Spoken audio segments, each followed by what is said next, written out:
So you just got divorced and you don't know where to start dating. Don't feel like you've been left behind. You've been living your life. And most people never ever expected to be launched into this whole wonderful world of online dating. Because you might have got married in your 20s or 30s and you never thought, oh, I'm going to walk down the aisle again, or I'm going to get divorced.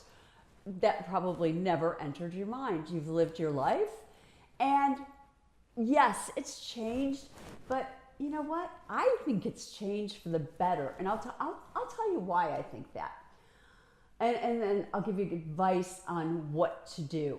So, how you probably met the person you were married to was probably you might have met him or her in high school, college, grad school, workplace, at a bar. Remember, we used to do bars. It could have been any of those ways that you met your person.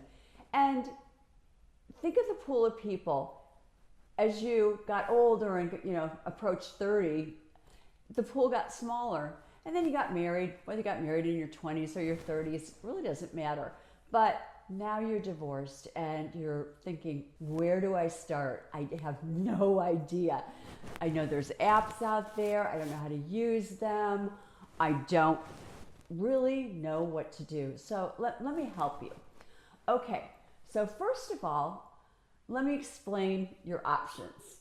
Okay, you've got a couple of different options, and one would be hiring a matchmaker. Now, hiring a matchmaker when you're newly divorced, I would not recommend it, and I'll tell you why. I might recommend it later on because I have the matchmaking experience and the online experience. I don't think you're ready for that, and plus it's very, very expensive. Yes, it gets results, but first you want to get out there and you want to do some dating, right? That's the point. Because the only way you're going to build confidence in this new world you're entering is to date, to go on dates and realize that, oh wow, I'm still my own person. I'm not just a mother. I'm not just a wife. I'm not just a career person. I'm interesting still.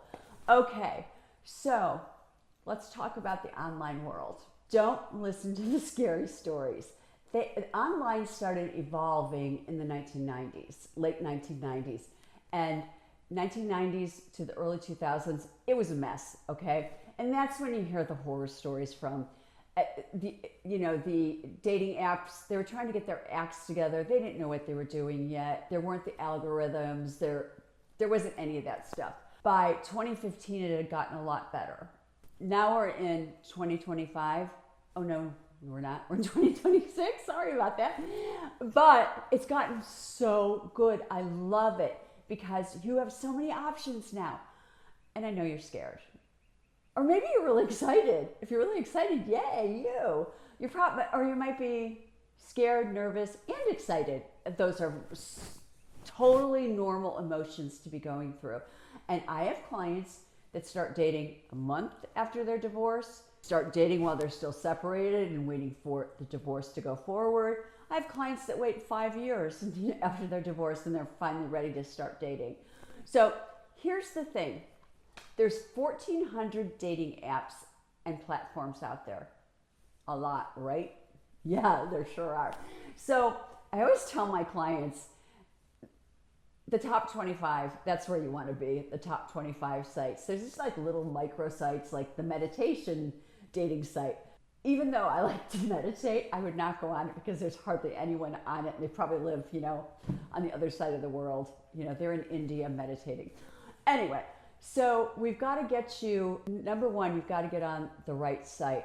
Number two, you can't listen to friends unless they got married through a dating app or a dating site. Then they're happy and you can listen to them. But single friends, and especially, I guess I'm talking to females right now. Guys, you can keep listening because I've got stuff for you too. But women, if you're going out for drinks or dinner with your single friends and they're complaining about online dating or they're complaining about dating in general, guess what? Is it the apps? No, it's them. they are doing something wrong. There are so many opportunities to meet people online, and there are really good men and women online. So if they're telling you horror stories, just don't listen or don't hang out with that friend for a while. If you hear the Nigerian prince stories, that's from like 1999. That stuff like that doesn't happen anymore. And I know you're probably well educated and watching this. You're not going to wire somebody $100,000. And that really doesn't happen anymore. People report people like that. So it's a safe way to date. So online dating, what do? All right. The first step is I would really recommend getting a dating coach. It would probably help you. It would, maybe you don't need full blown. Maybe you just need like 2 sessions, somebody to write your profile and somebody to kind of walk you through what's the best dating site for you. Because what's the best dating site in New York versus Grand Rapids, Michigan versus LA? It's going to be very, very, very different. And it's really true. What app I end up putting my clients on, a client in New York, I would not even think about putting them on eHarmony. But there are smaller markets where, I would put them on there in a heartbeat. So I'm not going to give you too many examples like that, but there are appropriate, and there's probably 4 or 5 in your market that are decent and have, good men and good women. So the first thing you're going to have to do is market yourself, and that probably is the scariest part, and putting your photos out there. So social media hopefully has cured you of that, because I think we've lost a lot of our privacy with social media, right? We're on Insta, we're on Facebook, we're on TikTok, whatever we're on, and our photos are out there. So you're putting them on a dating site.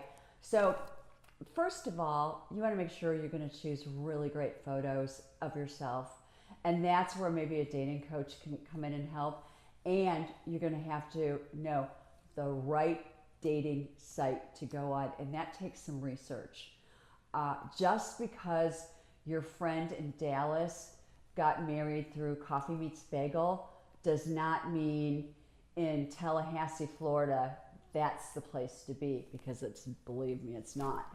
So you need to be on the right site. You might want to get a little bit of help. And also, people tend to know what to write for a dating profile, and I really, really tell you, don't go on one of the, Claude or Grok or ChatGPT, because they're going to write something that, believe me, everyone who's online is going to recognize it as it was written by AI, and that's not good. Okay.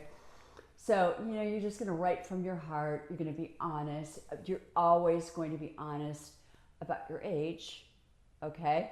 So women, be honest about your age. Men, hey, be honest about your age too. And men, be honest about your height, okay? Because we want people to show up really looking like who they are and who the pictures portrayed them. So, I've seen men who have pictures from 10 years ago, and they show up on their date and the woman doesn't even recognize them. So make sure the photos are current, and you're going to build so much confidence after 3 dates. That's like what I tell all my clients. After 3 dates, you are going to feel so good. You're going to be like, oh wow, that was fun. I had a drink and an appetizer, or we had lunch and we had an interesting talk, and this, might be a whole new world, but you're going to start to have fun. And then you're going to have second dates, and you're going to have third dates. And I don't know what you want, because when we're in our second act, and I'm talking about like 40s, 50s, 60s plus, it really breaks down to 3 things people want. Well, newly divorced, I should say there's 4. Newly divorced, you just want to date, okay?